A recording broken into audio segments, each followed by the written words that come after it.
Daddy daddy నాకు గొలుసులు తీపి డాడీ. శాలరీ రాగానే తీస్తాలే నాన్న. ప్రతిసారి ఇదే చెప్తావు, ఎప్పుడు తీపవు నాకు. నాన్నకి ఈసారి శాలరీ రాగానే ఫస్ట్ నీకే తీపిస్తాడు. రేపు నా బర్త్డే డాడీ, సాయంత్రం కల్లా తీసుకురా ప్లీజ్. సర్లే నాన్న, ఏదో ఒకటి చేసి తీసుకొస్తాలే సాయంత్రము. నువ్వు స్కూల్కి పోయి బాగా చదువుకోనా?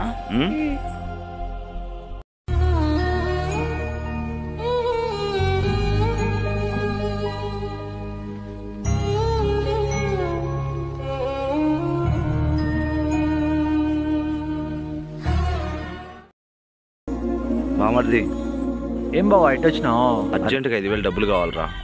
5,000? పొద్దున్న నుంచి బేరం కూడా కాకుండా ఖాళీ కూర్చోన్నా బావా. నువ్వే ఒక 10 రూపాయలు ఉంటాయి, పోయి టీదే వస్తా. సర్లేరా అయితే. ఏంది బావా 10 కన్నా పోతున్నావు? నిన్ను అడగడం నా తప్పేలేరా. ఇలాంటి వాళ్ళతో ఇలాగే మాట్లాడాలి, ఒకసారి ఇస్తే మళ్ళీ వస్తూనే ఉంటారు. ఎవరికైనా ఫోన్ చేశానా అడుగుదాం. హలో చెప్పావా? రే, అర్జెంటుగా ఒక 5,000 డబ్బులు కావాలరా. లెక్కోకపోతే నాకు ఫోన్ చేయకు బావా. ఒక వారంలో అడ్జస్ట్ చేస్తారా ప్లీజ్ రా. రే ఇంకెవరిని అడగకూడదు, ఉంగరం కుదవ పెట్టేద్దాం.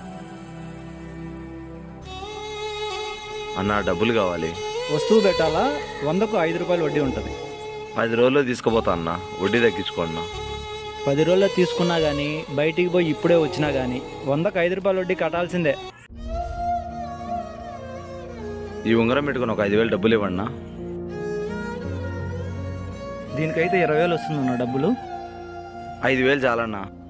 20,000 ఇస్తానంటే డబ్బులు వస్తా అంటే తీసుకోకుండా ఉంటారండి మీరు. అవసరానికి మించినప్పుడు ప్రాణాల మీదకి తీసుకొచ్చుది, కొంచెం వద్దులేండి. 5,000 చాలన్నా. ఏమో ఒక తూరు మళ్ళీ ఆలోచన చేసుకో, మళ్ళీ వచ్చిన తర్వాత మళ్ళీ ఎక్స్ట్రా కావాలంటే డబ్బులేమి ఇవ్వవు. వద్దులేనా, రానులేనా. అంతగా రుద్దకండి, అరిగిపోద్ది అన్న. అన్న బంగారుది అన్న. అది బంగారం మీద రోజు 100 మంది వస్తూ ఉంటారు. బంగారం అంగడి వాళ్ళం బంగారం చెక్ చేసుకోవాలి కదా. సరే అన్న.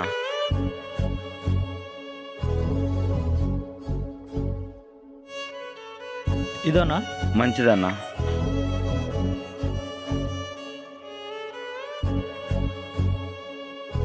అన్న గొలుసులు కావాలన్నా. ఎవరికినా? 5 ఏళ్ళ పాపే చూపించన్నా. ఇవి చూడన్నా, ఇవి కొద్దిగా బాగున్నట్టున్నాయి, ఇవి ఇవ్వండి అన్న. ఇవి 6,000 పడతాయినా? అన్న నా దగ్గర అంత డబ్బు లేదు, 5,000 ఇస్తాను. 5,000 లేవు కానీ 5,300 ఇన్నా. అర్థం చేసుకున్నాను, 5,000 ఇస్తాను. ఈసారికి ఎప్పుడన్నా మళ్ళీ ఇస్తాలే అన్న. సరేలే. హలో, ఎప్పుడు రా? ఇప్పుడు ఎలా ఉంది? నేను రోడ్డు మీదనే ఉన్నారా. తీసుకోన్నా. త్వరగా వచ్చేయి అన్న. వద్దులేనా, ఏమనుకోవద్దు, డబ్బుతో అర్జెంట్ పని పడింది. ఎంతసేపు బేరమాడి సాగు గిరాకి తగిలింది, ఊరకు చూసిపోవడానికి రావడం ఎందుకు? అసలు ఎలా జరిగిందిరా? కార్ యాక్సిడెంట్ కానీ బావ, మనోంది ఏం తప్పులేదు. కార్ రోడే రాంగ్ రూట్లో వచ్చి గుద్దిండు. సర్లే, నా దగ్గర 5,000 ఉన్నాయి. ముందు తీసుకెళ్ళి హాస్పిటల్లో జాయిన్ చేసి నాకు ఎలా ఉందో ఫోన్ చేయి. సరే బావ, హాస్పిటల్లో జాయిన్ అయిన వెంటనే నీకు కాల్ చేసి చెప్తా. సరేరా, నువ్వు జాగ్రత్తగా వెళ్ళు. సరే బావ. డాడీ గొలుసులు తెస్తాడు, ఇంకా రాలా. అయ్యి డాడీ వచ్చిండ్రు. ఇప్పుడు పాపకి ఏం సమాధానం చెప్పాలా? గొలుసులు లేవి డాడీ. నాన్న, అది వేరే అంకుల్కి యాక్సిడెంట్ అయింటే డబ్బులు అంకుల్కి ఇచ్చేసిన నాన్న. గొలుసులు తేలా నాన్న. సర్లే డాడీ, నా గొలుసులు కూర్చుకుంటాయి. గొలుసులు లేకుండా కూడా చూడు నా కాళ్ళు ఎంత బాగున్నాయో.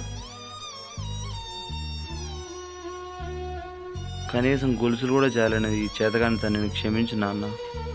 ఎందుకు డాడీ ఏడుస్తాను? చిన్న పిల్లల్లాగా. గొలుసులు కావాలంటే నెక్స్ట్ బర్త్డేకి తీపిస్తులే. నేను అన్నది కూతుర్ని కాదురా, నన్ను అర్థం చేసుకునే మా అమ్మని.